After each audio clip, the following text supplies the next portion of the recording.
Vợ yêu, Tề tiểu thư, anh nghĩ hai em chắc chưa ăn quán ven đường bao giờ. Hôm nay chúng ta sẽ dùng bữa cơm đặc biệt này để kỷ niệm khoảng thời gian vừa qua. Mỗi ngày vui vẻ.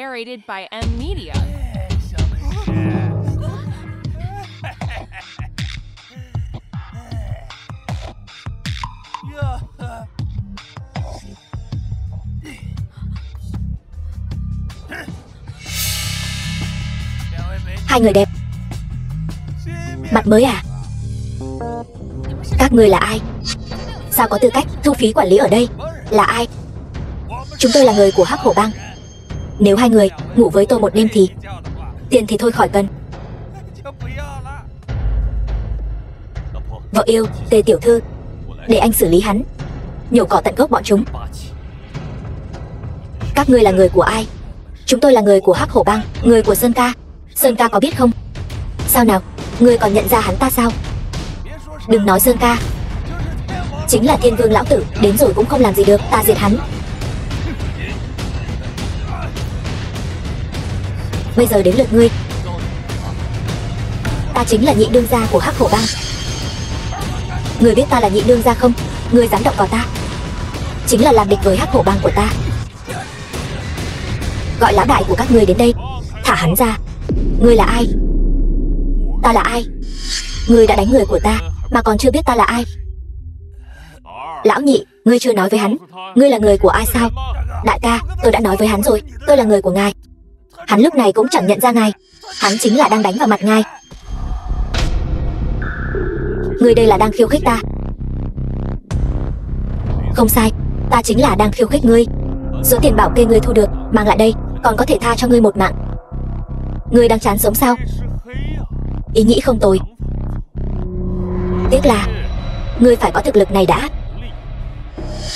Ở toàn bộ thiên thành này không ai ngông cuồng bằng ta. Sơn Thiên Hổ, ngươi biết ta là ai không? Không biết. Tiểu tử sau lưng đại ca ta chính là Sở gia của thiên thành.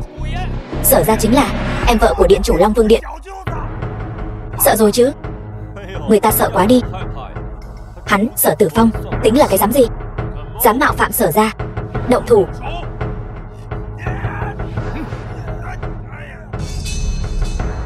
Bây giờ gọi Sở Tử Phong đến đây cho ta. Tiểu tử, ta nói cho ngươi biết, ngươi xong đời rồi. Sở ra, bên này có một tiểu tử muốn gặp ngài. Khẩu khí hắn ta rất ngạo mạn, nói muốn diệt Hắc Hổ Bang của tôi. Ngài nhất định phải làm chủ cho tôi, đòi lại công bằng. Hắn ta là ai? Lâm Khiếu. Sở ra, hắn ta tên Lâm Khiếu. Sao ngươi dám chọc vào sát thần này? Ta không quản được ngươi nữa rồi, ngươi tự cầu nhiều phúc đi. Sở ra, ngươi rốt cuộc là thân phận gì? Ta là ai không quan trọng, ngươi chỉ cần biết cái chỗ dựa mà ngươi đang nương tựa, Sở Tử Phong, cũng chỉ là kẻ bại trận dưới tay ta. Còn ta diệt Hắc Hổ Bang của ngươi cũng chỉ trong nháy mắt mà thôi. Ngươi muốn thế nào mới tha cho Hắc Hổ Bang của ta? Còn chưa hiểu sao? Chỉ cần các ngươi đảm bảo sau này không dựa vào thế lực mà ức hiếp người khác, chúng ta sẽ tha cho ngươi. Thật sao? Ngươi thật sự bằng lòng tha cho ta? Tha cho Hắc Hổ Bang? Đương nhiên, nếu không thì Hắc Hổ Bang của ngươi đã bị diệt từ lâu rồi. Ta còn ở đây phí thời gian với ngươi làm gì? Tuy nhiên, nếu ngươi còn lề mề, ta sẽ thay đổi chủ ý đấy. Cảm ơn Lâm tiên sinh. Tôi đảm bảo sau này Hắc Hổ Bang nhất định sẽ nghe theo ngài, tuyệt đối không làm điều ác nữa. À đúng rồi, đây là phí bảo kê ta thu được. Đưa đây. Còn không mau đưa cho Lâm gia. Đưa tiền đây. Cút đi. Vâng, đi đây.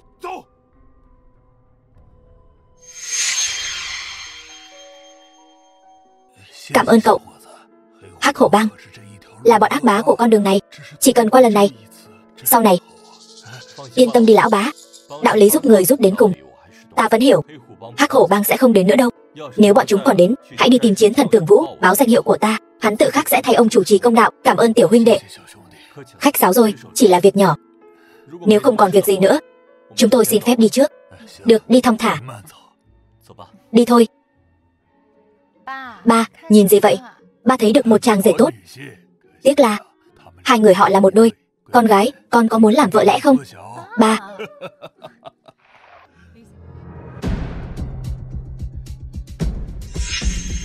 Con nhỏ đáng ghét này.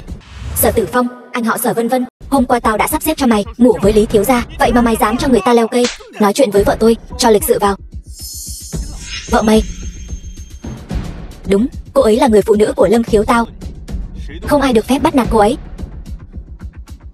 Sở Vân Vân, sao em lại như thế? Không ngủ với Lý thiếu gia, lại đi ngủ với một tên công nhân. Em đặt thể diện của Lý thiếu gia ở đâu hả? Anh đủ rồi đấy, Sở Tử Phong.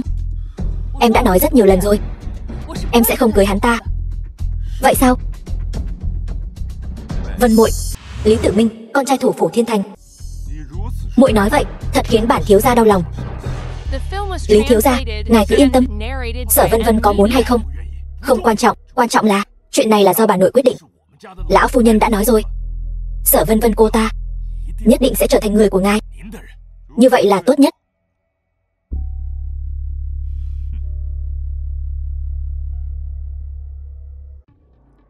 Lão phu nhân, việc đã hứa với bà, tôi đã lo liệu xong.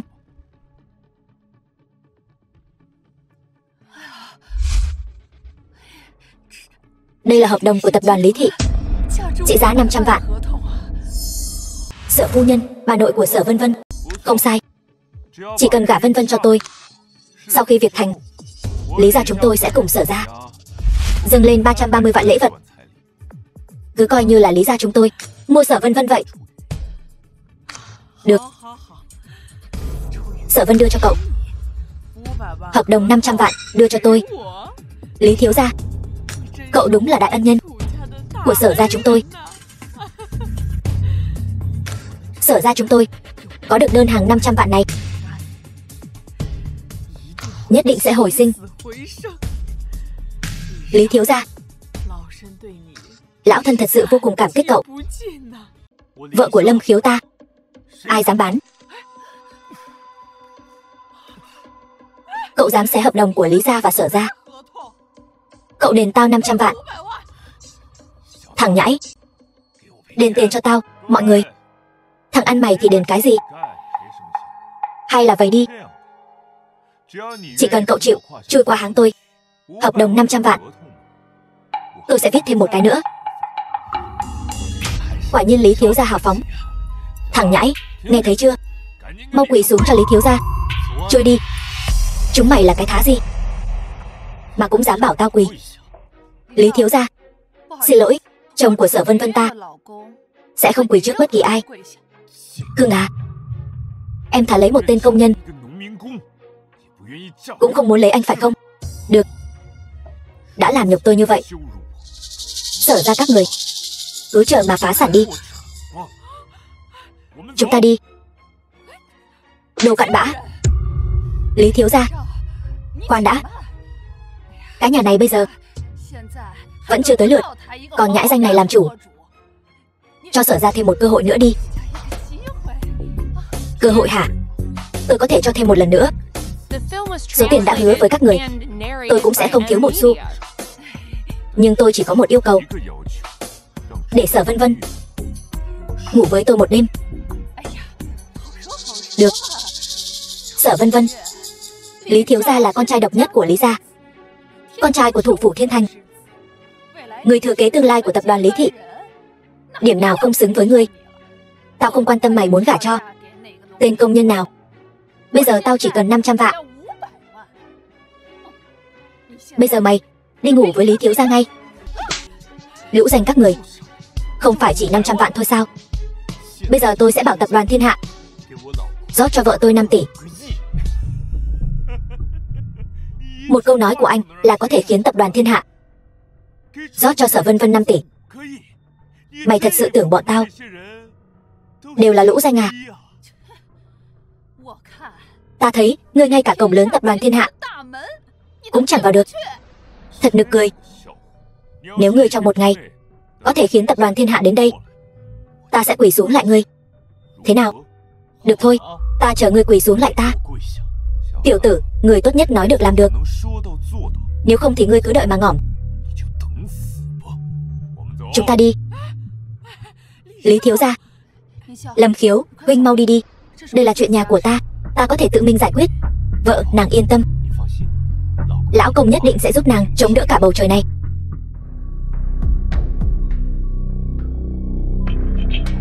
Long Vương lạnh, ngươi chớ có làm ta thất vọng.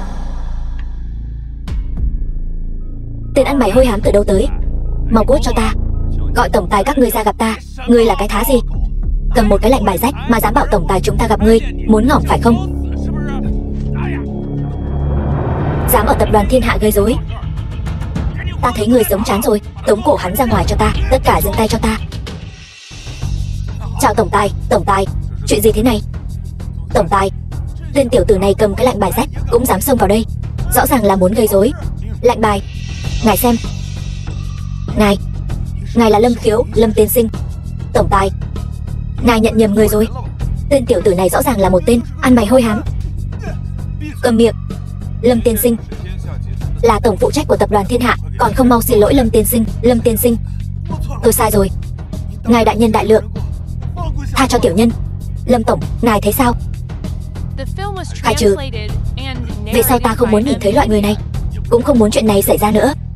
Kẻo một con sâu làm dầu nồi canh, ảnh hưởng đến danh tiếng của cả tập đoàn Thiên Hạ chúng ta. Vâng, Lâm tổng, mời ngài.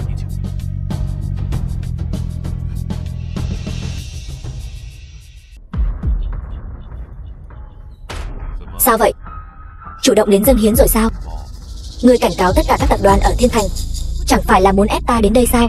Ta đã nói rồi, ai mà giúp ngươi chính là đối đầu với Lý gia ta, đối đầu với thủ phủ đệ nhất Thiên Thành. Nhưng mà ta có ép ngươi đâu. Ngươi... Vậy ta nói thẳng luôn, ta nguyện ý giao 30% cổ phần của Sở gia cho ngài, chỉ cầu ngài tha cho ta, tha cho Sở gia. Được, chỉ cần tối nay ngươi hầu hạ ta cho tốt.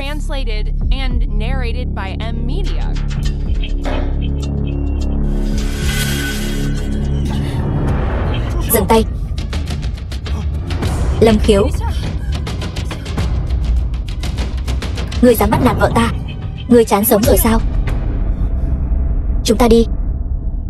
Lâm Khiếu, ngươi xong đời rồi. Người đâu? Lâm Khiếu, cảm ơn huynh. Khách sáo làm gì? Nàng là vợ ta mà. Đừng sợ, ta sẽ bảo vệ nàng. Tại sao tim ta cứ đập thình thịch thế này? Chẳng lẽ ta thực sự thích hắn rồi sao? Sao vậy? Đã nóng lòng muốn gả cho ta rồi à? Huynh nói bậy, ta chỉ là sợ Lý thiếu gia tìm huynh gây phiền phức. Yên tâm đi, ngày mai tập đoàn Thiên Hạ sẽ gửi cho em đơn hàng 5 tỷ. Lâm Khiếu, huynh đừng an ủi ta nữa. Huynh chỉ là một gã nhà quê thô lỗ, làm sao có thể khiến tập đoàn Thiên Hạ đầu tư cho ta chứ? Nó là người giàu nhất thế giới đó.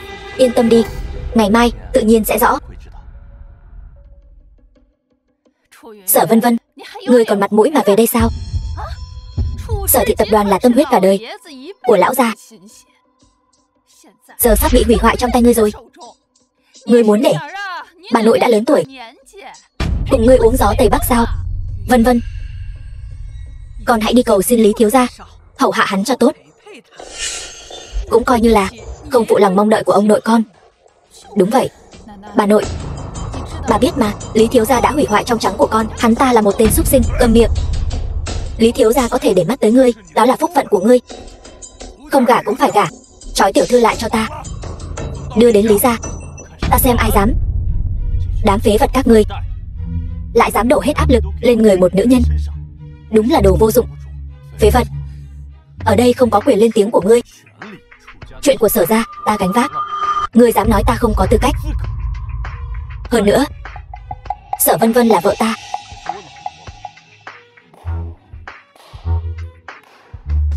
Nói hay lắm, chỉ là không biết tên phế vật như ngươi có thể mạnh miệng được bao lâu. 500 vạn, 5 tỷ. Người của tập đoàn Thiên Hạ đâu? 10 phút nữa, tập đoàn Thiên Hạ sẽ đích thân mang đơn hàng 5 tỷ đến Sở gia. Phế vật, đừng có khoác lác nữa. Nhanh lên, quỳ xuống xin lỗi Lý thiếu gia đi. Biết đâu còn giữ lại cho ngươi cái mạng chó. Thôi vậy, bổn thiếu gia không rảnh mà chơi với các ngươi. Lão phu nhân, hợp đồng của chúng ta coi như hủy bỏ. Người đâu? Mang Sở Vân Vân đi ngay cho ta. Lý thiếu gia, ta liền gả Vân Vân cho ngươi. Ngươi muốn ta ngỏm trước mặt ngươi sao? Sở Vân Vân, ngươi còn không mau đi. Mau đi cầu xin Lý thiếu. Chỉ là muốn ngươi ngủ với Lý thiếu một đêm thôi, cũng không phải lấy mạng ngươi. Sao lại khó khăn thế này? Ta đi. Mau đi. Đi đi. Mau đi đi. Vợ à, nàng tin ta, nàng không cần cầu xin bất kỳ ai. Lý Tử Minh, ngươi chả là cái thá gì. Ta nói cho lão thái bà biết, 3 phút nữa tập đoàn Thiên Hạ sẽ đích thân đưa tới hợp đồng 5 tỷ. Ngươi cái tên phế vật này, ngươi biết tổng tài của tập đoàn Thiên Hạ là ai không? Ngươi nói hắn tới là hắn tới sao? Ngươi là cái thá gì? Sở Vân Vân, ta đếm 3 tiếng. Ngươi lại đây cho ta. Nếu không, 1 2. Sở Vân Vân. 3. Được, ta đi đây. Lý thiếu, tôi xin ngài. Vân Vân, để hắn đi, có ta ở đây. Tổng tài của tập đoàn Thiên Hạ sẽ đến trong 3 phút nữa. Hắn sẽ đích thân mang hợp đồng đến. Còn Lý Tử Minh, nếu còn dám ép buộc nàng, ta sẽ khiến hắn gánh chịu hậu quả. Theo vết xe đổ của Sở gia. Được, thật thú vị. Vậy bổn thiếu sẽ không đi. Ta muốn nói cho các người biết, ta chính là trời của Thiên Thành. Ai dám làm gì ta? Dám làm gì Lý gia ta? Ta muốn cường đoạt. Ai bảo ta hơn các ngươi? Ta có quyền có thế. Còn các ngươi chỉ có thể khóc lóc quỳ xuống cầu xin. Còn ngươi chỉ là một đồ phế vật, kẻ ngay cả cổng tập đoàn Thiên Hạ cũng không vào được. Ai nói Lâm tiên sinh là phế vật? Diệp tổng của tập đoàn Thiên Hạ. Diệp tổng, ngài sao lại tới đây? Sở tiểu thư, đây là đơn hàng 5 tỷ tập đoàn Thiên Hạ ký với ngài. Diệp Thiên thủ phủ thế giới, mời cô nhận lấy. Cái gì? Diệp tổng, có phải ngài nhầm lẫn rồi không? Không nhầm. Lâm tiên sinh đã từng cứu mạng ta. Đây là Lâm tiên sinh bảo ta đưa cho cô.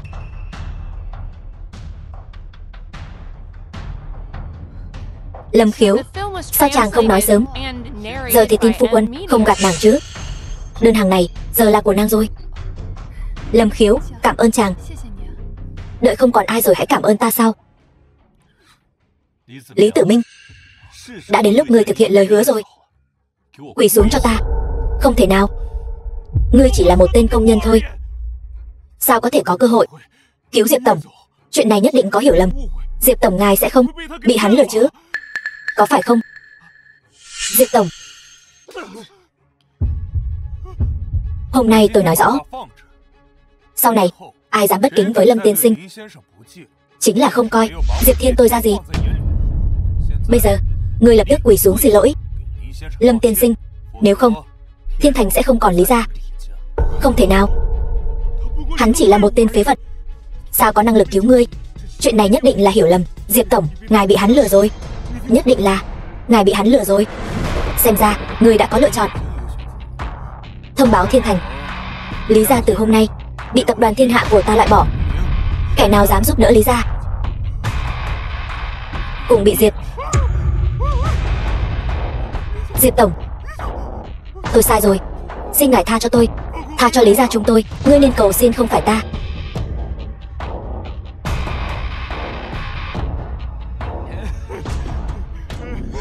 Lâm tổng, xin ngài tha cho tôi không nên ỷ thế hiếp người. Là tôi không nên ép buộc Sở gia, không nên ép buộc Sở Vân Vân.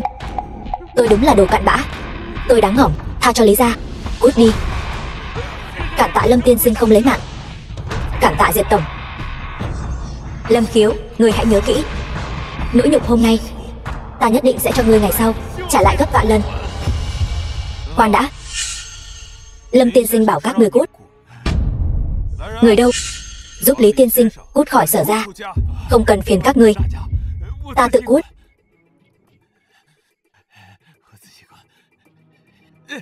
Lâm tiên sinh, đơn hàng đã đưa đến.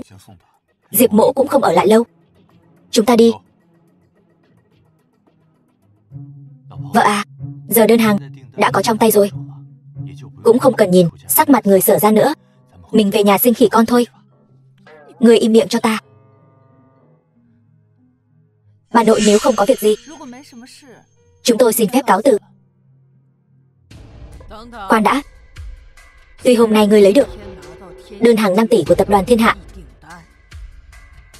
nhưng với năng lực của ngươi không đủ để tiếp nhận. Việc này do Sở Tử Phong toàn quyền phụ trách. Bà già, hợp đồng này chỉ vợ tôi mới có thể, nếu không sẽ vô hiệu. Phế vật, ngươi không có tư cách để lên tiếng. Mau cút cho ta. Lâm Khiếu là chồng tôi, là ân nhân của Sở gia chúng ta. Đủ rồi. Nếu còn coi ta là bà nội thì hãy để Lâm tiên sinh ra ngoài. Vâng bà nội. Lâm Khiếu, chàng ra ngoài đợi ta. Vợ à, bọn họ đang qua cầu rút ván. Tôi không đi, tôi sẽ không để bọn họ ép nàng giao đơn hàng đâu. Không ai dám bắt nạt nàng. Thôi, cút nhanh đi. Tuân lạnh vợ yêu. Bà nội, có phải bà muốn tôi giao nộp đơn hàng 5 tỷ không? Đúng. Với năng lực của con không đủ để tiếp quản, giao cho Tử Phong phụ trách đi. Nghe thấy chưa? Mau giao đơn hàng cho ta. Còn cô hoàn toàn không có năng lực thực hiện đơn hàng lớn như vậy. Diệp tổng của tập đoàn Thiên Hạ chỉ hợp tác với một mình tôi. Nếu tôi giao nộp đơn hàng thì hợp đồng chắc chắn cũng sẽ bị hủy bỏ. Đáng ghét. Cô đang uy hiếp ta đấy à? Tôi chỉ đang trình bày sự thật. Sở Vân Vân, là bà nội bảo cô giao đơn hàng cho tôi. Cô bây giờ chính là hỗn láo với trưởng bối. Bà nội, cô ta đang nghi ngờ quyền uy của bà. Đủ rồi. Có thể giao đơn hàng cho con, nhưng con phải chia tay với Lâm Khiếu, con rể của Sở gia. Sao có thể là một tên công nhân được? Tôi sẽ không chia tay với anh ấy. Tôi yêu anh ấy. Vậy thì hãy dập tắt tình yêu đó đi. Tại sao phải hy sinh tôi để dọn đường cho Sở gia? Bà nội, tôi cũng là người có máu có thịt. Vì Sở gia sinh ra nuôi nấng con, nên con phải nghe lời ta. Đúng vậy. Nếu không, cô chính là có lỗi với ân nghĩa sinh thành dưỡng dục của Sở gia. Bây giờ Diệp tổng đang ở ngay trước mặt cô. Cô nhất định phải nắm chắc lấy cơ hội này. Chỉ cần cô có thể gả cho Diệp tổng, sau này chắc chắn sẽ được ăn sung mặc sướng. Còn lấy Lâm Khiếu thì sẽ nghèo rớt mồng tơi. Chúng ta cũng không muốn cô phải chịu khổ. Vân Vân, giữa giàu sang và nghèo khó, con nên lựa chọn thế nào? Chắc còn rất rõ ràng. Đủ rồi. 3 tháng. Cho tôi 3 tháng, tôi sẽ biến Sở gia thành gia tộc siêu hạng, coi như báo đáp ân tình của Sở gia với tôi. Từ nay về sau, tôi và Sở gia ân đoạn nghĩa tuyệt. Được. Cho con 3 tháng. Nhưng mà từ hôm nay con phải từ chức tổng giám đốc, để Tử Phong đến phòng kinh doanh làm giám đốc.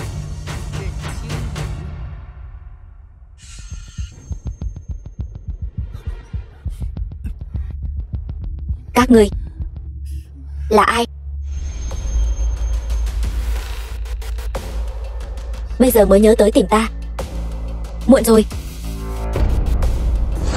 Sở Vân Vân, ngươi nghe cho kỹ đây. Ngươi chỉ là một món đồ chơi của ta. Ta xem ai dám động vào phụ nữ của ta. Đến đúng lúc lắm, đồ phế vật. Lý Tử Minh, cho dù ngươi có giỏi đánh đấm thì sao, bây giờ cũng chỉ có thể quỳ xuống đất cầu xin ta. Thật đáng thương khi phải van xin ta, không ai có thể uy hiếp ta.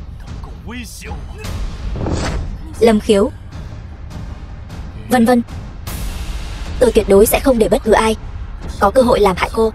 Lâm Khiếu, chàng mau chạy đi, nhà họ Lý tuyệt đối sẽ không tha cho chàng. Vân Vân, Ta muốn Thiên Thành. Từ nay về sau không còn nhà họ Lý nữa. Là ai đã lấy mạng con trai ta? Lý Quốc Cường, thủ phủ Thiên Thành. Là ai? Lão gia. Đã điều tra ra rồi, thiếu gia bị tên bao nuôi của Sở Vân Vân kia lấy mạng. Phái người đi mời vua của thế giới ngầm Lương Nhất Sơn trả giá 3 tỷ để hai người bọn chúng chôn cùng con ta, khiến cả nhà họ Sở hút khỏi Thiên Thành. Vâng. Con trai ta. Tả Phong thức dậy, né tránh đúng lúc, thanh đạm hư vô, chân khí theo đó, tinh thần giữ bên trong, bệnh tật không đến.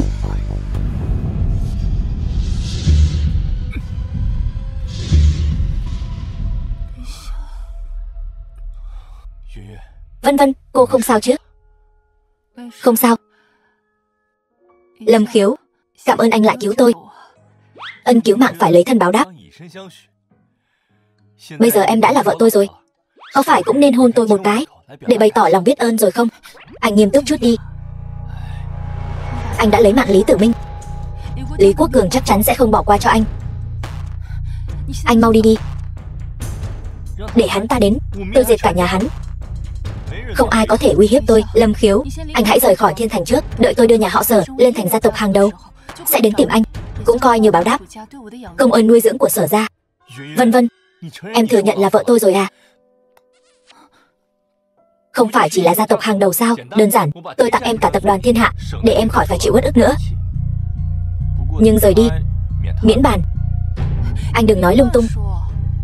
Cha của Lý thiếu gia có quen biết vua của thế giới ngầm Lương Nhất Sơn, anh còn không đi sẽ không kịp nữa đâu. Đã không còn kịp nữa rồi. Anh chỉ có thể ngỏm.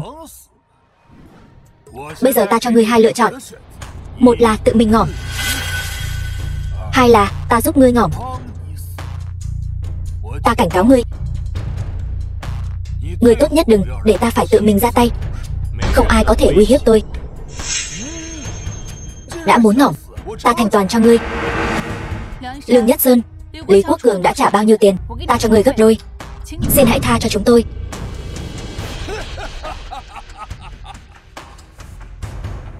Sở tiểu thư, 3 tỷ e là bán cả cô cũng không có nổi. Huống hộ cô biết quy tắc của tôi, chỉ làm việc cho một người. Cái gì? Mạng của ta lại rẻ mạt đến vậy sao? Lương Nhất Sơn, quy tắc cứng nhắc, người là chân thật. Người muốn thế nào mới tha cho Lâm Khiếu? Hắn chỉ có thể ngỏ. Ta nhận tiền người ta thay người ta gánh họa, là chuyện thiên kinh địa nghĩa. Thiên kinh địa nghĩa gì chứ? Người rõ ràng là đang tiếp tay cho kẻ ác. Bản thân cứ tưởng dưới trướng chiến thần đều là bậc trung thần, cứ tưởng người khác với đám bá chủ tầm thường hóa ra đều là cùng một ruột. Ta khinh. Đừng có so sánh bọn chúng với lão tử. Lão tử xuất thân chiến vương, còn bọn chúng chỉ là một lũ du côn. Sao Tưởng Vũ lại dẫn dắt một tên rác rưởi như ngươi? Thằng nhãi, ngươi dám gọi thẳng tên chiến thần? Chán sống. Chỉ bằng ngươi chưa có tư cách này. Tưởng Vũ thấy ta cũng phải quỳ xuống. Ngươi dám bất kính với chiến thần? Ngỏm, lấy mạng hắn. Dừng tay cho ta. Thuộc hạ đến muộn, mong tôn chủ thứ tội. Tưởng chiến thần lâu rồi không gặp. Lương Nhất Sơn, quả đúng là lâu rồi không gặp. Ngay cả việc cướp bóc cũng dám làm. Ngươi có xứng với những huynh đệ đã ngã xuống nơi xa trường không? Thiên mệnh của quân nhân là bảo vệ quốc gia. Chiến thần tôi cũng là bị ép buộc mà thôi. Lâm tiên sinh, ngài xem xử trí hắn thế nào? Đem xuống, dạy dỗ cho tốt, để hắn thấy quân hồn đại hạ ta. Vâng, đem đi. Lâm tiên sinh, từ nay về sau ta Lương Nhất Sơn chỉ nghe theo mệnh lệnh của ngài. Mong Lâm tiên sinh tha cho tiểu nhân một mạng. Được, vậy ta sẽ tha cho ngươi một mạng. Nhưng hiện tại ta rất khó chịu, cần ngươi gọi kẻ muốn lấy mạng ta đến đây, tự mình nói chuyện với ta. Sao trong mắt hắn ta chỉ đáng giá 3 tỷ? Vâng. Lý Quốc Cường, Lâm Khiếu đã bị ta lấy mạng rồi, ngươi đến nghiệm thi đi. Lâm tiên sinh, Lý Quốc Cường nói 15 phút nữa sẽ đến. Lâm Khiếu, người rốt cuộc là thân phận gì? Sao chiến thần cũng nghe lời ngươi? Vợ yêu à? Đến lúc đó ngươi tự nhiên sẽ biết. Ta yêu nàng nhất. Lương Nhất Sơn. Thi thể của Lâm Khiếu đâu? Tìm ta. Ngươi sao còn chưa ngỏm? Ngươi muốn làm gì? Đối mặt với kẻ muốn ta ngỏm, ngươi nghĩ ta muốn làm gì? Lâm Khiếu, ngươi dám lấy mạng ta, ta lấy mạng cả nhà ngươi. Ngươi nên suy nghĩ cho kỹ.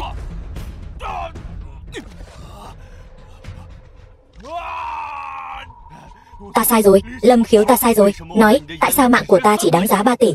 Lâm Khiếu, ngươi trong mắt Lý Quốc Cường chỉ là tên nhà quê biết chút võ công. Hắn cho ngươi 3 tỷ đã là không ít rồi. Vợ yêu, ta muốn hắn tự mình nói. Lâm tiên sinh, mạng của ngài là vô giá. Đúng, sinh mạng là vô giá. Ngài tha cho ta một mạng đi. Ta đảm bảo sau này ta sẽ làm lại. Được, xem như con trai ngươi đã bị báo ứng mà ngươi lại có lòng hối hận. Chuyện này coi như xong. Ngươi đi đi, nhưng mà dám lừa ta, hậu quả ngươi gánh không nổi. Cảm tạ Lâm tiên sinh không lấy mạng. Khoan đã, gia chủ Lý gia nổi tiếng là thương con như mạng. Lâm tiên sinh, ngài cứ thế thả hắn đi, chẳng khác nào thả hổ về rừng. Chỉ bằng hắn. Ngỏm đi, cẩn thận. Vân vân.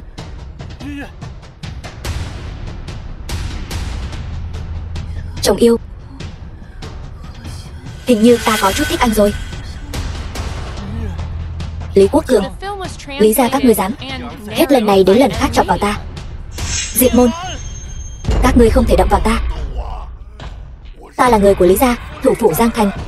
Dám động ta chính là đối đầu với Lý gia.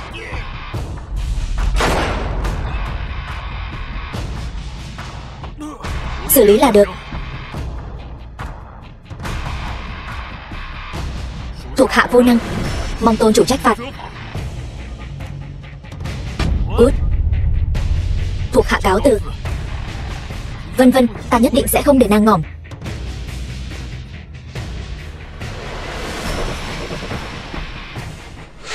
Tỉnh.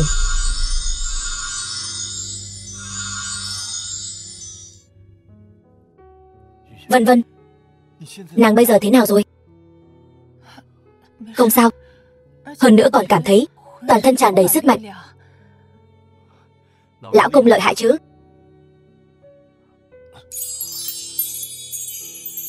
Đây là chuyện gì? Sáng rồi. Lâm Khiếu, chàng sao vậy? Thôi, vẫn là lão bà quan trọng nhất. Ta đang nghĩ, khi nào em mới ngủ với ta? Em đã thừa nhận thích ta rồi. Ta nghe rõ một. Lần này em đừng hòng chối. Ta hơi đói rồi. Chàng đi mua cho ta bánh trôi rượu nếp ở cửa hàng đi. Được. Cho vợ yêu ăn no, vợ yêu lại cho ta ăn nữa. Cút. Vợ yêu, nàng đợi ta.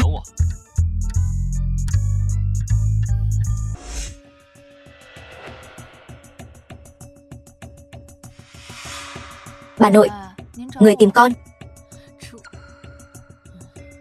Sở tiểu thư, Diệp tổng mấy hôm trước đã bảo tôi gửi lời mời cho cô, đã được người nhà của cô tiếp nhận. Thiên Hạ tập đoàn chúng tôi, nhưng hợp đồng độc quyền đại lý này chỉ có thể do cô và tôi ký kết. Cô xem nếu không có vấn đề gì thì chúng ta sẽ ký hợp đồng luôn.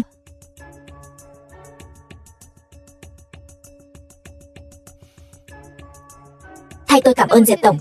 Được, hợp tác vui vẻ. Sở tiểu thư, tôi còn chút việc. Cô cứ tự nhiên.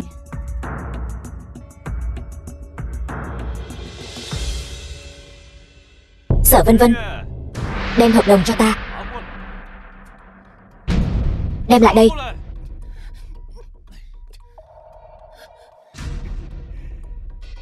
Xin lỗi. Người bảo ta tổng tài của Sở thị tập đoàn. Xin lỗi một tên phế vật. Ngươi tính là cái thá gì? Cũng dám sai khiến bổn thiếu gia làm việc. Cái gì? Ngươi là tổng tài của tập đoàn Sở thị. Không sai. Từ nay về sau, Sở Tử Phong chính là người phụ trách của tập đoàn Sở thị. Còn ngươi, sau này chỉ cần phó tá Tử Phong cho tốt là được. Sở gia sẽ không bạc đãi người đâu. Ta không đồng ý. Sở Tử Phong hắn có năng lực gì? Chính là hắn, bằng sức lực của một mình đã khiến chuỗi vốn của tập đoàn sụp đổ. Kẻ như hắn, dựa vào cái gì mà đảm nhiệm chức tổng tài? Vân vân. Bây giờ, Tử Phong đã có được quyền đại lý độc quyền của tập đoàn Thiên Hạ. Còn ngươi, đối với tập đoàn Sở Thị, căn bản chẳng làm được trò trống gì. Ngươi còn dám có ý kiến? Lão Thái Thái, tập đoàn Sở Thị có thể hợp tác với tập đoàn Thiên Hạ là nhờ ta, nhờ Vân Vân. Ngươi phải nhớ kỹ, chỉ cần ta nói một câu, tập đoàn Thiên Hạ chính là của Vân Vân. Ngươi biết không? Cái này còn hơn cả bổn thiếu gia. Còn một câu nói, cái tập đoàn Thiên Hạ này đều là của Sở Vân Vân sao? Ngươi tưởng tập đoàn Thiên Hạ là do nhà ngươi mở ra? Đúng vậy. Lâm tiên sinh chính là người phụ trách thực sự của tập đoàn Thiên Hạ chúng tôi. Tổng tài tập đoàn Thiên Hạ, sao có thể như vậy được? Lâm Khiếu, hắn cùng lắm chỉ là một tên phế vật mà thôi, sao có thể là người phụ trách của tập đoàn Thiên Hạ được chứ? Dám bất kính với Lâm tiên sinh, ta sẽ khiến Sở gia các ngươi từ hôm nay trở đi bị loại khỏi thiên thành. Đưa bọn chúng xuống cho ta. Dừng tay, tất cả dừng tay cho ta. Diệp tổng, rốt cuộc là chuyện gì đang xảy ra vậy? Được, vậy ta sẽ nói cho ngươi biết. Nếu không phải vì Lâm tiên sinh, tập đoàn Thiên Hạ chúng ta căn bản sẽ không phá lệ hợp tác với Sở Thị các ngươi. Tất cả đều là do Lâm tổng phân phó. Sao có thể? Lão Thái Thái, không có gì là không thể cả. Nếu không phải vì có Vân Vân, ngươi nghĩ Sở ra bây giờ dựa vào cái gì? Chỉ dựa vào sự thiên vị của ngươi sao? Lâm Khiếu, dù ngươi có là tổng tài tập đoàn Thiên Hạ thì cũng là con rể Sở ra ta trước đã. Ngươi dám bất kính với bà nội? Con rể Sở ra sao? Các người thật sự là thấy lợi quên nghĩa, ích kỷ, thật sự thấy ghê tởm. Bây giờ mới nghĩ đến, muộn rồi. Đưa đi. Lâm Khiếu, tất cả đều là hiểu lầm. Sở ra ta không thể sụp đổ. Vân Vân, ngươi mau nói giúp ta với Lâm Khiếu đi. Ngươi không thể trơ mắt nhìn tập đoàn ông nội ngươi một tay gây dựng nên bị sụp đổ chứ. Bà nội, những năm này con đã vì tập đoàn Sở Thị mất bao tâm huyết. Từ chỗ tài sản âm đến nay đã dâng 10 điểm. Tất cả đều là do con nỗ lực mà có được. Thế mà bà chỉ một câu nói đã xóa bỏ toàn bộ công sức của con, hủy hoại tất cả. Con muốn để Sở Tử Phong, một tên phế vật như vậy làm tổng tài. Bà không sợ công sức đổ sông đổ biển sao? Bà nội, tất cả đều là do bà tự chuốc lấy. Sở Vân Vân, ngươi thật to gan. Đây là những gì ngươi nợ Sở ra ta. Nếu không phải vì ngươi, ông nội ngươi làm sao mà ngỏm được. Ngươi hãy trả lại cho Sở ra ta. Bà già, bà nói suông. Tôi có tư cách thay Vân Vân đưa bà vào tòa án để trả lại công bằng cho cô ấy. Lâm Khiếu, Sở Vân Vân không phải là kẻ đơn giản như vậy. Bà nội, bà đang đổi trắng thay đen. Ông nội căn bản không phải do con hại ngỏm.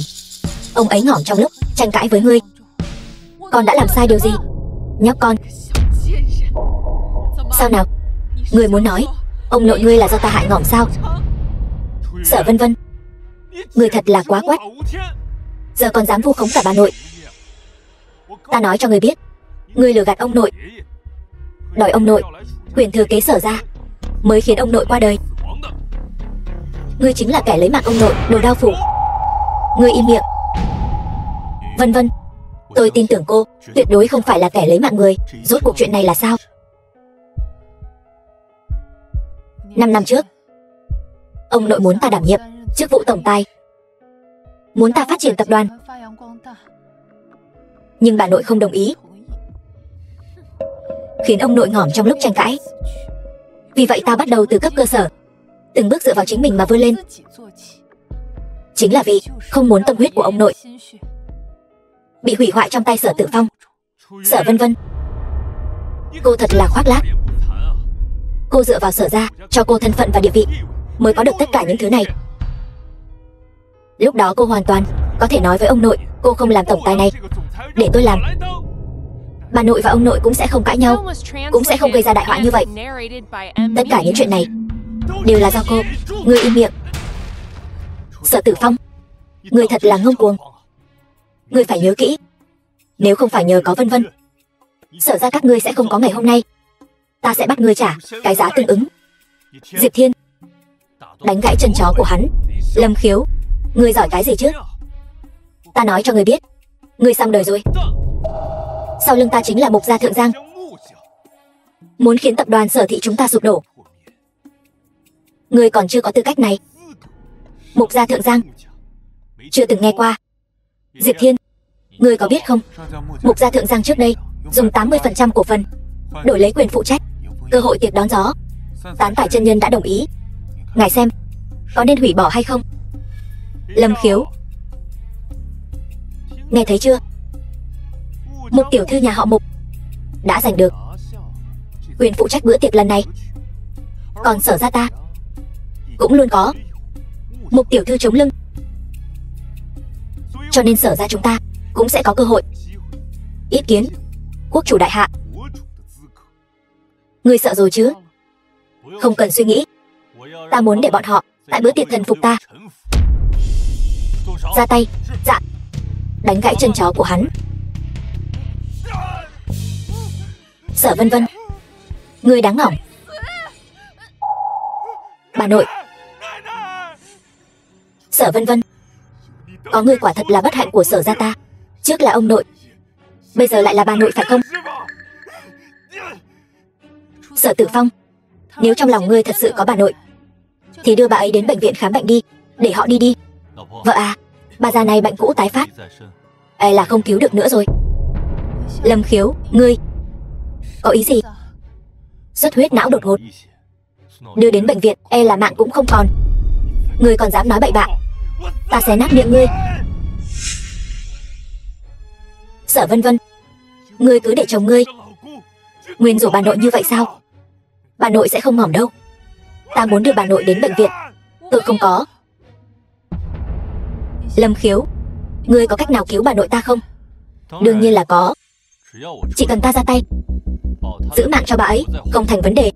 Đổi lại là bác sĩ khác không có bản lĩnh đó đâu. Lâm Khiếu, vậy ngươi còn chờ gì nữa? Ngươi cứu bà nội ta đi. Tại sao ta phải cứu bà ta? Bà ta không thích ngươi, lại không công nhận ta là cháu rể. Ta dựa vào đâu mà nhận bà ta làm bà nội? Lâm Khiếu, ngươi cứ coi như là vì ta được không?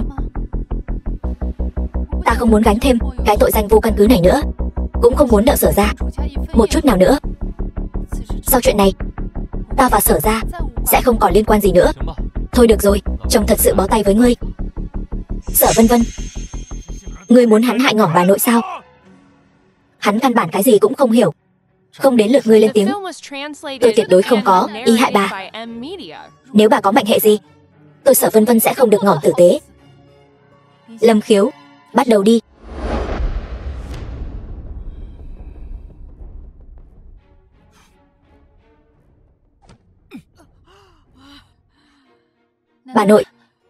Bà nội, bà tỉnh rồi.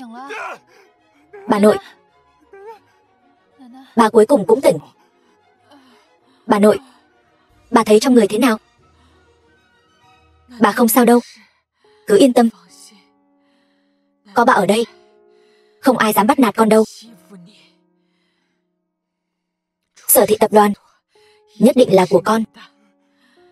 Còn về đứa danh con kia, nó nhất định phải trả giá. Bà nội, biết bà như vậy, tôi đã không cứu bà. Lâm Khiếu, thôi, để họ đi đi. Cũng coi như báo đáp ơn dưỡng dục của Sở gia. Từ nay về sau tôi và Sở gia coi như không còn nợ nần gì nữa. Lần này nể mặt, Vân Vân, tôi tha cho ngươi một lần. Vậy thì chúng ta gặp nhau ở tiệc đón gió. Đến lúc đó, tôi sẽ cho ngươi biết những gì ngươi làm hôm nay ngu xuẩn đến mức nào. Lâm Khiếu, chúng ta gặp nhau ở tiệc đón gió. Cứ chờ xem. Bà nội, chúng ta đi thôi. Khoan đã. Tôn chủ, có nên loại bỏ Sở ra không? Loại bỏ. Đây là cái giá mà Sở ra phải trả. Được. Thông báo xuống. loại bỏ Sở gia khỏi thiên thành của ta. Kẻ nào giúp đỡ Sở gia chính là đối đầu với Thiên Hạ tập đoàn của ta. Diệp Thiên, mày xong rồi. Muốn loại bỏ Sở gia chúng tôi, mày không có tư cách đó. Chúng tôi là người của Mục tiểu thư. Mục tiểu thư sẽ không đồng ý đâu. Mục Vô Song, cô ta chưa đủ tư cách đó.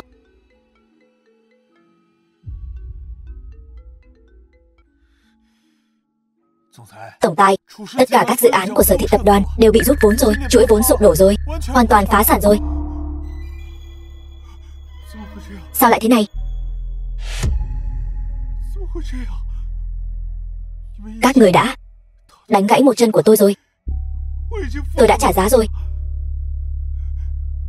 Sao các người lại muốn tuyệt diệt? Đây chính là cái giá mà ngươi dám sỉ nhục tôn chủ. Lúc ngươi bắt nạt Vân Vân, sao không nghĩ đến ngày hôm nay? Ngươi không phải có Mục tiểu thư làm chỗ dựa sao? Cô ta cho ngươi vinh quang tổ tiên à? Chúng ta đi. Lâm tiên sinh, tôn chủ quả thật là người có nguyên tắc. Đưa Sở lão phu nhân và Sở thiếu gia đi. The film was translated and narrated by M Media.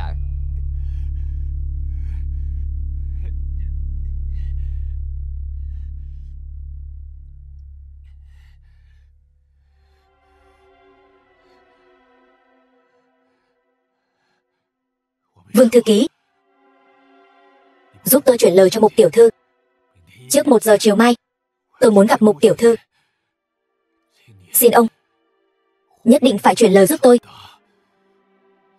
Được Sở thiếu gia. Mục tiểu thư, bây giờ cô là người phụ trách bữa tiệc này. Cô có thể nói là một bước lên mây, thế bất khả đáng. Thật là đáng mừng.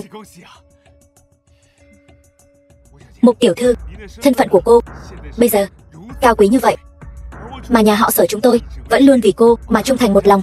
Thế nhưng gần đây có một tên nhóc gọi là Lâm Khiếu muốn loại bỏ nhà họ Sở chúng ta khỏi thiên thành. Hắn nói rằng ngay cả cô gặp hắn cũng phải đích thân quỳ xuống. Đây là hoàn toàn không xem cô ra gì. Cái gì? Lâm Khiếu? Hắn ta cùng lắm cũng chỉ là một tên man phu nơi sơn dã mà thôi. Tuy nhiên hắn ta đã cứu mạng Diệp Thiên, liền dám không coi cô ra gì, bảo cô đến dự tiệc để hắn cho cô hối hận. Nếu cô không đối phó với hắn, hắn thật sự sẽ tưởng cô sợ hắn đấy. Đủ rồi. Ngày mai ở buổi tiệc, ta nhất định phải xem thử khí thế của hắn. Vâng, Mục tiểu thư, đến lúc đó ở buổi tiệc vẫn cần cô giúp tôi giới thiệu với các vị đại lão, để cho Lâm Khiếu biết hắn ta là cái thá gì. Ngươi yên tâm, ngươi đã theo bổn tiểu thư, bổn tiểu thư nhất định sẽ không bạc đãi ngươi. Cô đi thong thả. Sở thiếu gia, đây là thiệp mời dự tiệc đón gió. Tốt. Vâng, cô giúp tôi. Đa tạ Mục tiểu thư. Được. Lâm Khiếu, ngày mai ở tiệc đón gió, ta đã sắp xếp Diệp Thiên đến tiếp đón ngươi. Ngươi cứ việc đi vào là có thể kế vị tôn chủ. Đây cũng là tâm nguyện của sư phụ ngươi và các vị sư bá bao năm qua. Ngươi nhất định đừng làm ta thất vọng. Đại sư bá, ta muốn sư phụ đích thân đến nói với ta, nếu không ta sẽ không đi. Lâm Khiếu, đây là mệnh lệnh. Đi hay không, không do ngươi quyết định. Ngươi đã là tôn chủ của Long Vương Điện thì không có lý do gì phải che giấu. Khi ngươi tiếp nhận quyền lực vô thượng, ngươi mới biết những năm qua sư phụ ngươi gánh vác trọng trách nặng nề như thế nào. Nếu ngươi tiếp tục cố chấp như vậy, sư phụ và các sư bá của ngươi sẽ không còn bất kỳ quan hệ gì với ngươi nữa. Ngươi có lỗi với ai? Lâm Khiếu, ngươi nên trưởng thành rồi. Vâng, Đồ Nhi nhất định sẽ gánh vác trách nhiệm của mình, nhất định sẽ không làm sư phụ và đại sư bá thất vọng. Như vậy rất tốt. Chuyện về Long Vương lệnh ta đã chuyển lời cho sư đệ. Sau tiệc đón gió tự nhiên sẽ giải đáp cho ngươi. Vâng. Vợ à, ở tiệc đón gió cứ xem như nhà họ Sở là tự chuốc lấy. Tử Phong, ngươi xem này, tiền tổng của Giang Nguyên tập đoàn Nam tỉnh, Vương tổng của Đằng Phi xí nghiệp, còn có cả những người sắp sửa sánh ngang với Thiên Hạ tập đoàn, tôn tổng của Long Thượng, hôm nay đều hội tụ tại đây. Chốc nữa, nhất định phải để Mục tiểu thư giúp đỡ dẫn tiến cho Sở gia ta. Đây cũng là cơ hội cuối cùng của chúng ta rồi. Mẹ, bà nội, hai người cứ yên tâm đi, ta sẽ đi tìm Mục tiểu thư ngay.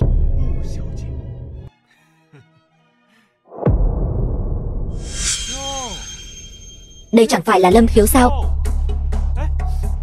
Lúc đó ngươi chẳng phải nói là muốn ta ở buổi tiệc này sám hối sao? Ta đến rồi đây, sao lại không sám hối? Sở Tử Phong, những lời ta đã nói tự nhiên sẽ từng cái thực hiện. Ngươi lập tức sẽ phải hối hận vì những việc làm trước đây. Còn ngươi cũng sẽ hối tiếc vì đã không sớm nịnh bợ ta. Nịnh bợ ngươi.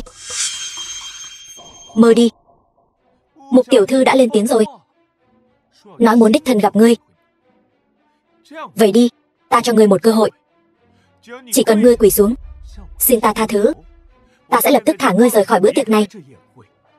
Nếu không, đừng trách ta không nhắc nhở ngươi đấy. Sở Vân Vân, phải biết rằng Mục tiểu thư là người duy nhất phụ trách buổi tiệc long trọng này. Buổi tiệc này chính là do một tay Mục tiểu thư quyết định. Lâm Khiếu, biết sợ rồi chứ?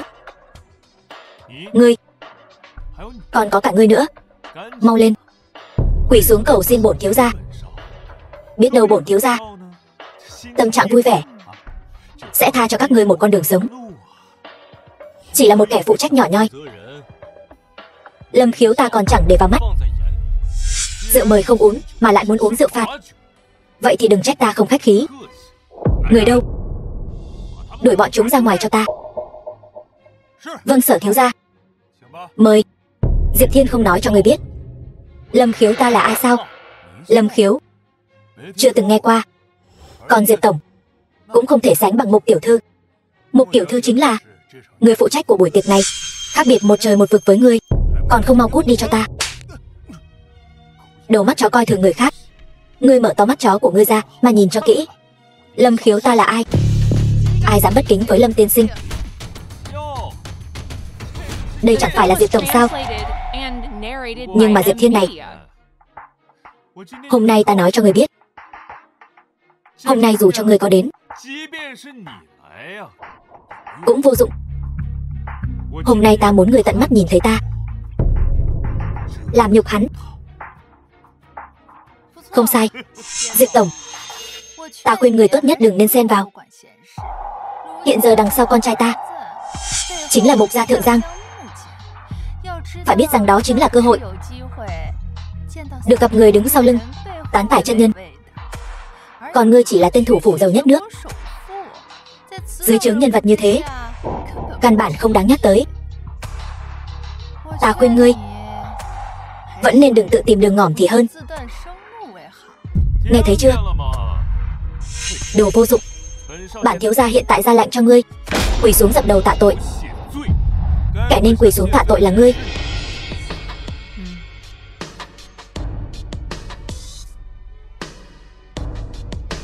Sở thiếu gia, Diệp tổng bảo ngươi quỳ xuống tạ tội. Ngươi đừng có không biết điều.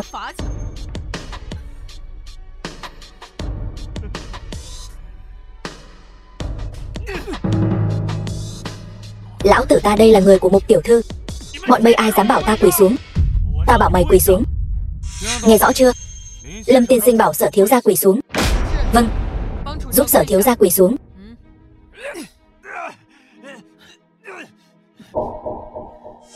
Ngươi xong đời rồi.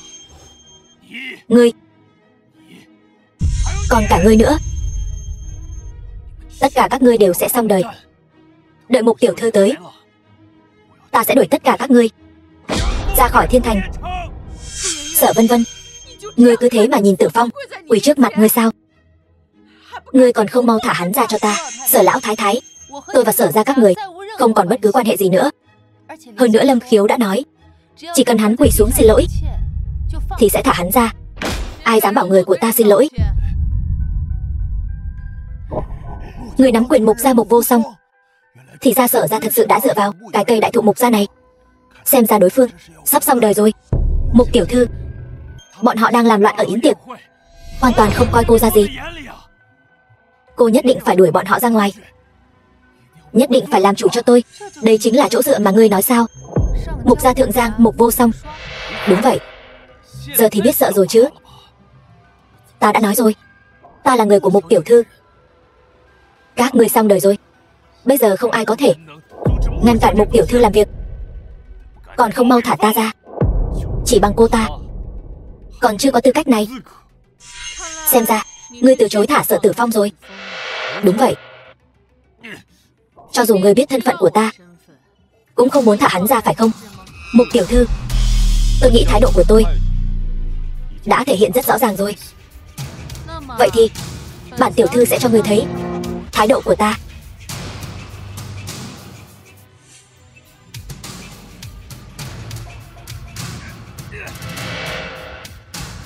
The film was translated and narrated by M Media. Đa tạ Mục tiểu thư.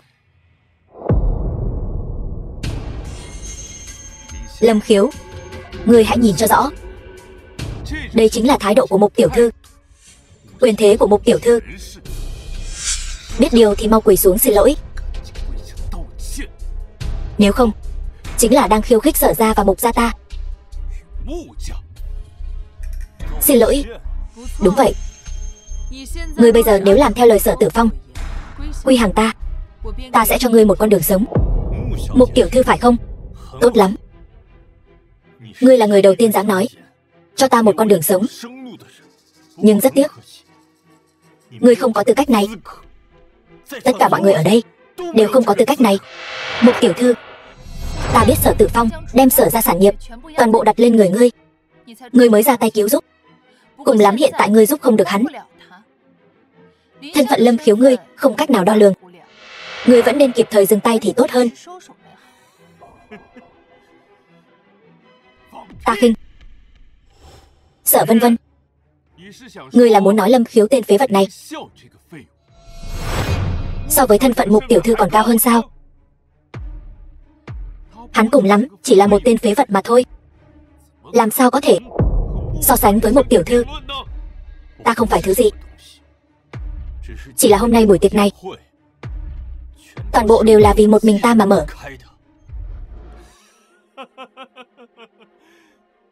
Phế vật, ngươi xong đời rồi. Dám mạo phạm vị kia, tội đáng chu gì? Không có người nào dám chu diệt Lâm Khiếu ta, chu diệt Long Vương Điện tôn chủ. Đây là đối với Long Vương Điện đại bất kính.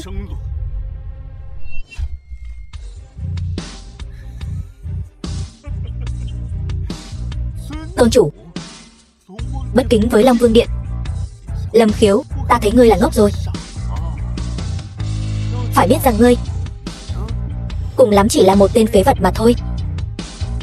Chẳng lẽ ngươi tên phế vật này còn muốn nói cho ta biết ngươi có thân phận ẩn giấu gì? Vậy được thôi, ngươi có thân phận ẩn giấu gì cứ việc lôi ra. Ta ngược lại muốn xem thân phận của ngươi rốt cuộc có gì ghê gớm. Phải biết rằng hiện tại có thể khiến Mục tiểu thư quỳ xuống chỉ có vị phía sau Tán Tài chân nhân kia. Ta đã nói rồi, Tán Tài chân nhân đều nghe lệnh ta.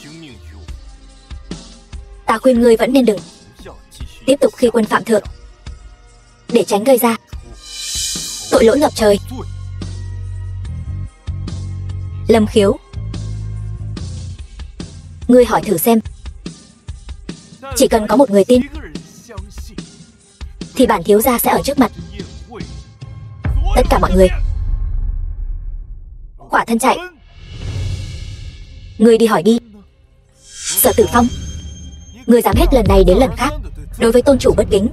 Lại đây, đánh nát miệng hắn cho ta. Đủ rồi. Ngươi mạo phạm ta, mạo phạm vị kia, tội đáng chu gì? Người đâu? Đánh gãy chân hắn để kính tôn chủ. Mục tiểu thư, chẳng lẽ Tán Tài chân nhân không nói cho người biết buổi tiệc này là vì ai mà mở? Sao vậy? Ý của ngươi là buổi tiệc này vì hắn mà mở sao? Không sai. Diệp Thiên, nói chuyện phải có trách nhiệm. Nếu như lời ngươi nói, hắn chính là người có thể ngồi ngang hàng Long Vương Điện tôn chủ. Buổi tiệc này đúng như ngươi nói, vì hắn mà mở. Không sai, buổi tiệc này chính là vì bổn tôn mà mở. Không thể nào. Hắn quả thực là ăn nói ngông cuồng. Hắn rõ ràng là đang quậy phá tiệc đón gió. Ngài nhất định phải dẹp yên cơn sóng gió này, để hắn tạ lỗi với tôn chủ. Không sai. Mục tiểu thư, ngài xử lý hắn. Đây là điều mọi người mong muốn. Uy nghiêm của tôn chủ không ai có thể xâm phạm. Lâm Khiếu, ngươi còn không mau quỳ xuống tạ tội. Ta đã nói rồi, không ai có tư cách khiến ta quỳ xuống. Ngoan cố, bắt hắn và Diệp Thiên lại cho ta. Tất cả dừng tay lại cho ta. Chiến thần đại hạ, vị có thể trực tiếp diện kiến quốc chủ này, hắn vậy mà lại đến. Quả nhiên Long Vương Điện không thể xem thường. Tưởng chiến thần ngươi đây là ý gì? Mục vô song, yến tiệc này là vì Lâm tiên sinh mà an bài, mà Lâm tiên sinh chính là Long tôn của Long Vương Điện. Ngươi dám bất kính với tôn chủ, thật là chán sống rồi. Tưởng Vũ, bản tiểu thư là người phụ trách yến tiệc này, đều chưa biết Long tôn là ai, mà ngươi và Diệp Thiên thật là khẩu khí lớn, dám lừa gạt mọi người. Hôm nay nếu ngươi không đưa ra được bằng chứng, bản tiểu thư mặc kệ ngươi là ai, sẽ đuổi ngươi ra khỏi yến tiệc để chỉnh đốn Long Nhan. Bằng chứng, chiến thần đại hạ Tưởng Vũ ta và toàn cầu thủ phủ Diệp Thiên, hai người này ở đây, chẳng lẽ đây còn chưa phải là bằng chứng sao? Thuộc hạ đến muộn, mong tôn chủ thứ tội. Đứng dậy đi. Mục tiểu thư, giờ đã biết thân phận của ta chưa? Lâm Khiếu, ta là người phụ trách yến tiệc này. Diệp Thiên là cái thá gì? Tưởng Vũ lại là cái thá gì? Cha ta còn đích thân đi nhanh đón tán tải chân nhân. Giờ yến tiệc này ta nói là được. Ta nói ngươi không phải thì ngươi không phải. Không sai. Chư vị ở đây có nguyện tin lời Mục tiểu thư không? Ta nguyện đi theo Mục tiểu thư. Bắt Lâm Khiếu bọn họ quỳ xuống khấu đầu tạ tội với tôn chủ. Ta Vương Khải Cường hết lòng ủng hộ Mục tiểu thư, yêu cầu Lâm Khiếu bọn họ quỳ xuống tạ tội. Ta Tiền Đại Đao Giang Nguyên, tập đoàn Nam Tỉnh hết lòng ủng hộ Mục tiểu thư, bắt hắn tự kết liễu tạ tội, để răn đe mọi người. Tự kết liễu tạ tội.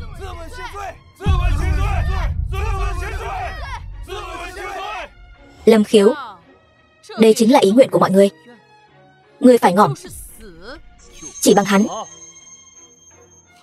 vẫn chưa có tư cách này, cộng thêm ta Tôn tổng Long Thượng tập đoàn thì sao? Không đủ. Đừng nói là giới thượng lưu phía Nam các ngươi, cho dù là giới thượng lưu thế giới cũng không thể khiến Lâm Khiếu ta quỳ xuống.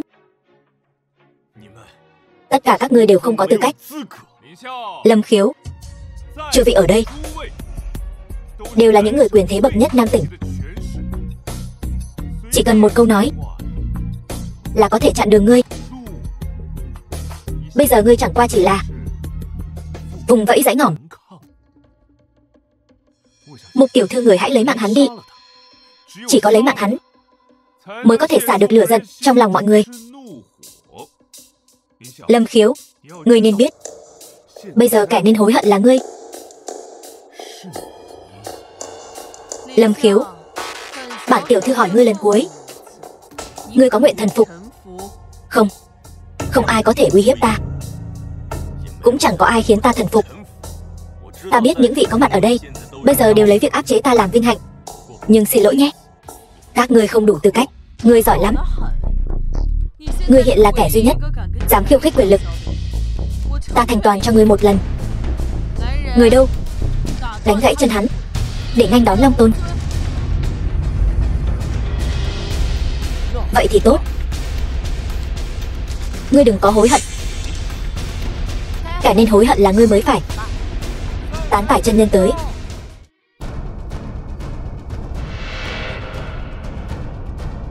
Mục gia Thượng Giang. Mục Vô Song cung nghênh chân nhân. Mục Vô Song, chuyện gì thế này? Bẩm chân nhân, có một tên nhóc tên là Lâm Khiếu, tên tiểu tử thối, ở đây mạo danh Long Tôn. Chúng tôi đang thay tôn chủ đòi lại thể diện để chỉnh đốn uy danh. Lâm Khiếu, chính xác, phụ thân. Tên này vô cùng ngông cuồng, tuyên bố toàn bộ yến tiệc này đều là mở vì hắn. Còn Diệp Thiên của Thiên Hạ tập đoàn, chiến thần của Đại Hạ đều ra làm chứng giả cho hắn. Theo ta thấy, nên đem những kẻ này lấy mạng sạch để chỉnh đốn uy danh. Mục Vô Song, ngươi thật sự sai quá rồi. Ngươi có biết Lâm Khiếu mà ngươi nói rốt cuộc là thân phận gì không? Phụ thân con sai chỗ nào? Chân nhân, những gì con làm đều là vì ngài mà. Mục Vô Song, ngươi sai rồi. Mục Ngô Cường, ngươi nói cho con gái ngươi biết nó sai ở đâu. Dạ chân nhân. Mục Vô Song, ngươi sai là sai ở chỗ ngươi cứng đầu cứng cổ. Ngươi làm việc gì chưa bao giờ bàn bạc với ta. Lâm tiên sinh, Lâm Khiếu chính là chủ nhân của bữa tiệc này, càng là Long Tôn của Long Thần Điện. Bây giờ ngươi biết sai chưa? Sao lại thế này? Sao có thể như vậy? Phụ thân, người nhất định là đang gạt con, đúng không? Cút cho ta. Từ nay về sau ta Mục Ngô Cường không còn đứa con gái này nữa. Chân nhân, xin ngài tha thứ cho Mục gia chúng tôi. Tôn chủ, ngài muốn xử trí Mục gia thế nào? Trục xuất Mục gia, thu hồi tài lực trăm năm của Mục gia để làm gương cho mọi người. Mục gia gia chủ, người có phục không? Mục Ngô Cường, tuân theo thánh dụ của Long Tôn. Bây giờ ta chính thức tuyên bố với các ngươi, Lâm Khiếu từ hôm nay trở đi chính là Long Tôn của Long Vương Điện ta, ngự trị trên chúng sinh, trở thành vị Long Tôn chí cao vô thượng. Diệp Thiên thủ phủ thiên hạ, Tưởng Vũ chiến thần Đại Hạ, Dịch Tùng đường chủ cứu thế đường, tham kiến tôn chủ. Tôn chủ, từ nay về sau Đại Hạ này sẽ là Đại Hạ của ngài. Người nhất định phải để Đại Hạ ta trở thành cường quốc đệ nhất, nhất định phải dương oai quốc gia ta. Vâng, thần nhất định không phụ lòng. Dương oai quốc quy Đại Hạ ta. Bọn ngươi có thật sự tâm phục khẩu phục, thành tâm quỳ lại ta. Tôn chủ, việc người kế vị chính là chúng vọng sở quy. Chúng vọng sở quy.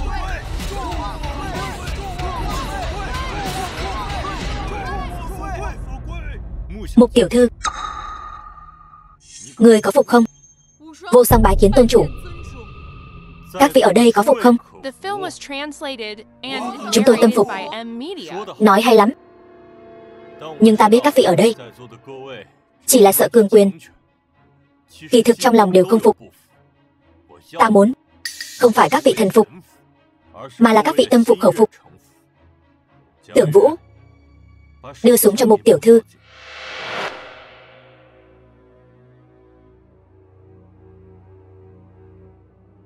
Mục tiểu thư, luật chơi súng lục ổ quay người rất rõ. Trò cò quay Nga, trận chiến sinh tử. Được, xin mời Mục tiểu thư nói luật chơi cho mọi người. Hiện tại khẩu súng trong tay ta chính là súng lục ổ quay. Luật chơi có quay Nga là đặt vào 6 ổ đạn của khẩu súng này, 1 viên đạn xoay bừa ổ quay, rồi đóng ổ quay lại. Người chơi phải chĩa khẩu súng này vào đầu mình. Ai trúng đạn hoặc bỏ cuộc trước là thua. Chỉ người kiên trì đến cuối cùng mới là người chiến thắng. Tôn chủ, người định dùng trò chơi này để khiến chúng tôi thần phục sao? Không sai. Mục tiểu thư, có muốn thay mặt mọi người đánh cược với ta không? Nếu ngươi dám, ta sẽ tha cho Mục gia các ngươi và phong Mục gia các ngươi làm sứ giả của Đại Hạ ta, trở thành người tôn quý thứ 3 của Đại Hạ ta. Tôn chủ, hãy bỏ đạn vào. Nếu ngươi thắng ta, ta sẽ thần phục.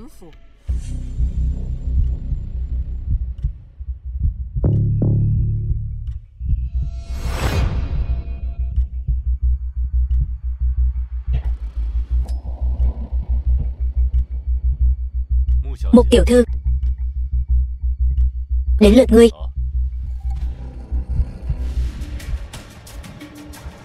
Tiếp tục. Mục tiểu thư, còn 3 viên đạn. Ngươi 2 viên, ta 1 viên. Xem ra xác suất ngươi trúng đạn lớn hơn đấy. Còn muốn tiếp tục không? Tiếp tục.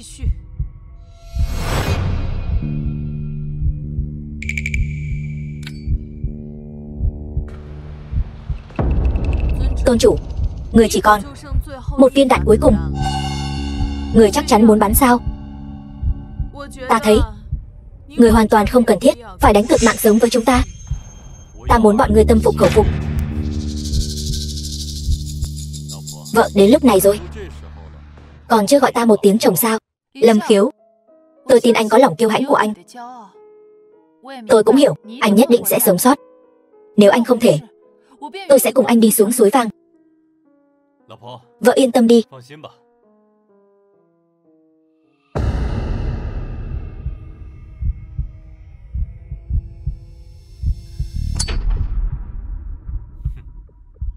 Mục tiểu thư, sự thật hơn lời nói.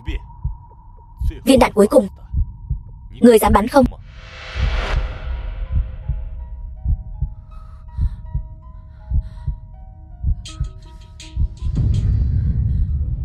Ta là Mục Vô Song, từ nay về sau sẽ một lòng trung thành với điện chủ. Lâm Khiếu, nghe theo giam giáp.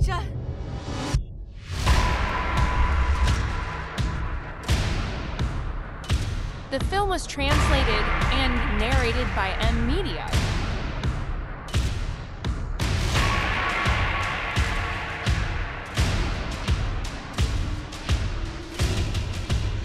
Kể từ hôm nay, Lâm Khiếu ta xin thề một lần nữa, nhất định sẽ không phụ lòng mong đợi, chấn hưng uy thế đại hạ quốc ta, mang lại phúc lợi cho quốc gia xã tắc, không quên tâm nguyện ban đầu. Bái kiến tôn chủ.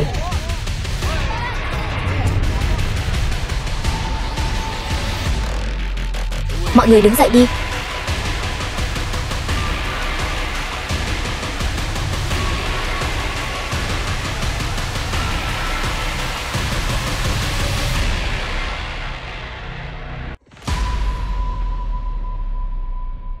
Vợ à, nàng còn nhớ lời hứa ta đã từng nói với nàng không?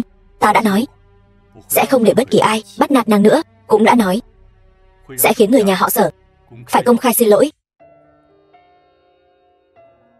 Lâm Khiếu, ta yêu anh. Vợ à, từ hôm nay trở đi, nàng sẽ càng yêu ta hơn. Còn những uất ức mà nàng đã phải chịu đựng, ta cũng sẽ từng chút một đòi lại công bằng cho nàng.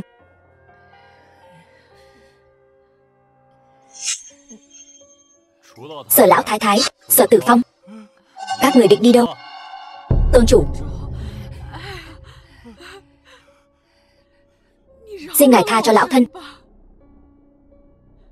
Dù sao trong người Vân Vân cũng chảy dòng máu của Sở gia chúng ta. Đúng vậy, dù sao cô ấy cũng là người của Sở gia. Nếu vậy, ngài chính là long rể của Sở gia chúng ta. Lúc trước, tất cả đều là lỗi của lão thân, có mắt như mù, đã đắc tội với ngài. Giờ lão thân đã biết sai rồi, thật sự biết sai rồi. Đúng, mẹ nói đúng. Tôn chủ, dù ngài không nể mặt chó, cũng phải nể mặt chủ chứ.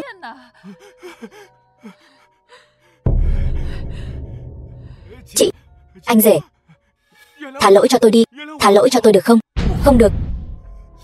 Các người hết lần này đến lần khác sỉ nhục Vân Vân. Đầu tiên là vu oan cho cô ấy lấy mạng ông nội các người, sau đó là ép cô ấy phải gả cho Lý Thiếu, rồi lại cấu kết với Lý Thiếu để sỉ nhục cô ấy. Vẫn chưa chịu dừng lại. Từng chuyện một, ta đều nhớ rõ ràng. Thay vợ ta, giờ các người muốn ta tha cho Sở ra các người. Được thôi, hãy xin lỗi vợ ta. Vâng, tất cả đều là lỗi của tôi. Ngàn sai vạn sai đều là lỗi của tôi. Xin ngài tha thứ cho tôi, tha thứ cho Sở ra chúng tôi. Chị, Sở thị tập đoàn là tâm huyết cả đời của ông nội. Giờ Sở thị tập đoàn đã mất rồi, chẳng lẽ ngươi còn muốn lấy mạng của bà nội sao? Sở Tử Phong, ngươi đừng quá đáng. Sở Tử Phong, ta nói là muốn ngươi xin lỗi. Nếu ngươi không biết cách, ta có thể tìm người khác giúp ngươi. Không, chị, tôi sai rồi. Lão bà, đến lượt bà rồi đấy. Lâm Khiếu, ngươi đừng có được coi đòi tiền. Lão bà, ta đã nói rồi, muốn rời khỏi đây thì phải xin lỗi. Nếu không nhờ ngươi, bao nhiêu năm thiên vị như vậy, ta lấy mạng ngươi cũng không đủ hạ giận. Sở lão thái thái, xin lỗi đi.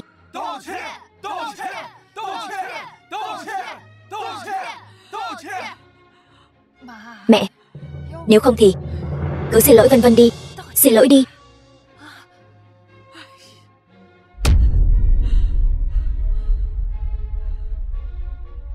Vân Vân, bà nội xin lỗi con. Trước đây là bà nội hồ đồ, con hãy tha thứ cho bà nội đi. Lão bà, bây giờ mới biết sai, muộn rồi. Tất cả nghe cho kỹ. Từ hôm nay trở đi, ai dám dính dáng đến nhà họ Sở, dù chỉ nửa xu, chính là đối đầu với Long Vương Điện của ta. Mang đi. Cứu tôi sai rồi. Long Tôn, tha cho tôi, tha cho nhà họ Sở chúng tôi. Mang đi. Còn lại chư vị, cùng thưởng thức bữa tiệc.